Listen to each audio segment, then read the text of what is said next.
आज मेसमध्ये मुलींना नाश्ता द्यायला उशीरच झालेला आहे. पटकनी मी इथं गव्हाचं पीठ मळून घेतलं आणि भिजत ठेवलं. उकडलेले बटाटे किसून घेतलेले आहे.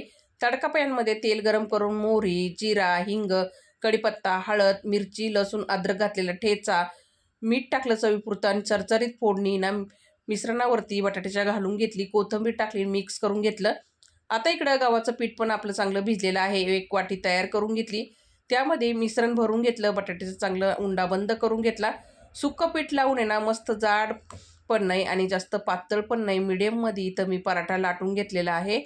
आता इकडे तवा पण गरम झाला होता. लगेच त्याच्यावरती पराठा टाकून आलटी-पलटी करून तेल किंवा तूप लावू शकता तुम्ही. इथं मी तेल लावलेलं आहे. मस्त असं खमंग असा पराठा भाजून घ्यायचा. तर इथं आपला पराठा भाजून तयार झालेला आहे. एकदम झटपट बनलेला आहे. तुम्ही हा पराठा टमाटर केचपबरोबर किंवा दहीबरोबर किंवा हिरवा चटणीबरोबर खाल्ला तरी चालेल. चला तर भेटूया पुढच्या व्हिडिओमध्ये. धन्यवाद.